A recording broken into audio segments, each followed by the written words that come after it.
बीच श्री गंगा जी के अवतरण की कथा भी आती है। सूर्यवंश के राजाओं का जब प्रसंग प्रारंभ हुआ तो सूर्यवंश के राजाओं में एक सगर नाम के राजा हुए। सगर के दो पुत्र थे, दो पत्नियां थीं। पहली पत्नी से तो 60,000 पुत्रों ने जन्म लिया और दूसरी पत्नी के पुत्र हुए असमंजस, असमंजस के हुए अंशुमान, अंशुमान के हुए दिलीप और दिलीप के हुए भगीरथ। और भगीरथ महाराज ने जाकर के हिमालय पर घनघोर तपस्या की, तब भगवान के चरणों का अभिषिंचित जल मां गंगा इस पृथ्वी पर प्रकट हुई। बोलो गंगा मैया की। कथा ऐसी है कि कपिल भगवान तपस्या कर रहे थे और सगर राजा जो थे ये अश्वमेध यज्ञ कर रहे थे। अश्वमेध यज्ञ में अश्व जो घोड़ा होता है उसको वन में छोड़ा जाता है और जहां तक वो घोड़ा जाएगा वहां तक दिग्विजय मानी जाती है राजा की। अगर वो घोड़ा पूरी पृथ्वी की परिक्रमा करके वापस वहीं आ गया जहां से निकला है तो उस व्यक्ति का अश्वमेध यज्ञ पूर्ण हो जाता है और उसको इसके फल स्वरूप इंद्र की पदवी प्राप्त होती है। तो इंद्र कभी नहीं चाहते कि किसी का अश्वमेध यज्ञ पूर्ण हो, इसलिए अश्व का हरण करके इंद्र ने कपिल मुनि के आश्रम पर बांध दिया। सगर राजा ने अपने 60,000 पुत्रों को आज्ञा की कि जाओ अश्व ढूंढ के लाओ। अश्व ढूंढते ढूंढते जैसे ही पहुंचे सागर के तट पर कपिल भगवान बैठे थे, अश्व मिल गया। तो ये 60,000 ने कपिल भगवान को दोषी मान करके उनको उनके तप में विघ्न डाला। तो कपिल भगवान ने नेत्र खोल करके देखा तो नेत्रों से अग्नि प्रकट हुई, 60,000 जल के भस्म हो गए। सगर राजा ने कहा कि भैया हमारे पुत्र गए थे अभी तक लौट के नहीं आए। तो अपनी दूसरी पत्नी के पुत्र असमंजस के पुत्र अंशुमान को भेजा कि तुम जाओ। तो अंशुमान ढूंढते ढूंढते गए तो देखा कपिल मुनि के आश्रम पर खूब सारा राख का ढेर लगा है। तब कपिल मुनि ने बताया यही तुम्हारे सब भाई बंधु हैं, योग अग्नि में जल के भस्म हो गए। तो असमंजस बोले इनका कल्याण कैसे होगा? बोले इनका कल्याण तो केवल एक से हो सकता। बोले क्या? जगत जननी गंगा जी अगर पृथ्वी पर आवे और उनका स्पर्श अगर इनकी अस्थियों को हो गया तो एक ऋषि की योगाग्नि में जलकर के भस्म होने वाले भी, ऋषि की योगाग्नि में जल के भस्म होने का मतलब है कहीं गति नहीं हो सकती। ऋषि की योगाग्नि में जल करके भस्म होने वालों की भी गति सुधार सकती है मां गंगा। तुम तप करके उनको लेके आओ। तब अंशुमान गए हिमालय पर, लेकिन अंशुमान ने तप किया, गंगा जी नहीं आई। अंशुमान के पुत्र दिलीप ने जाकर के तप किया, गंगा जी नहीं आई।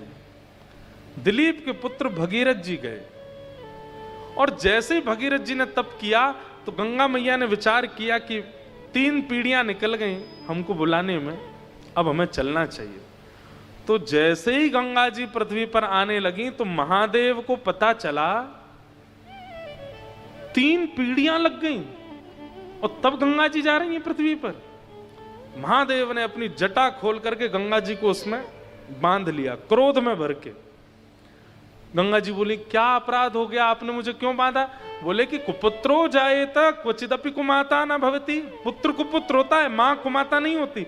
आप इतनी निर्दयी कैसे हो सकती है गंगा जी?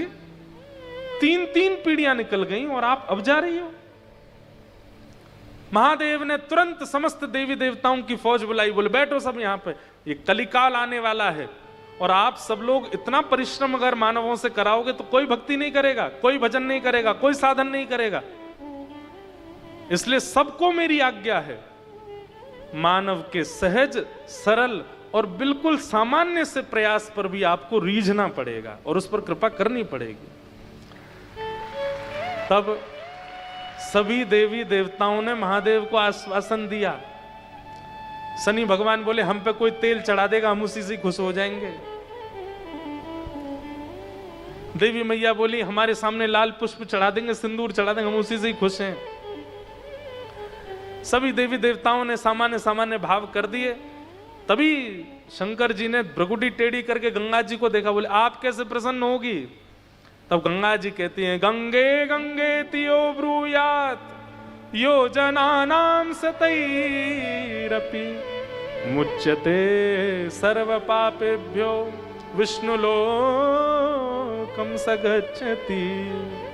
हे महादेव, मैं वचन देती हूं, मेरे प्रवाह होने वाले घाट से, सब लोग इधर देखो, ध्यान से सुनो, मेरे प्रवाही घाट से 100 योजन इधर की तरफ 100 योजन इधर की तरफ दूरी तक कोई व्यक्ति अगर सामान्य जल से स्नान करते समय भी अगर गंगे गंगे कहकर के स्नान करेगा तो मेरे में ही स्नान का उसको फल प्राप्त होगा और उसे विष्णु लोक की प्राप्ति होगी।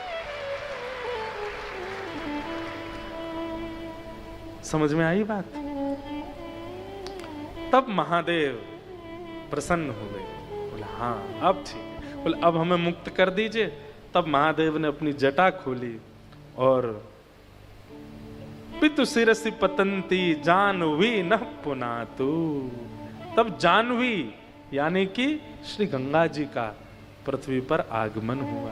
बोलो गंगा मैया की जय। अनेक कथाएं, उनमें से एक कथा ऐसी भी है, अनेक अनेक जटाओं से बहती हुई, इसीलिए हिमालय की जगह जगह से गंगा जी का प्रादुर्भाव है। कहीं अलकनंदा बन के, कहीं भागीरथी बन करके, कहीं किसी रूप में गंगा जी आती हैं। और यहां से थोड़ी दूर पर ही देवप्रयाग, वहां से गंगा बन करके फिर हरिद्वार आती हैं और पूरे विश्व को पावन करती हैं। तो ऐसी गंगा मैया के प्रादुर्भाव का सुंदर प्रसंग सुनाया गया।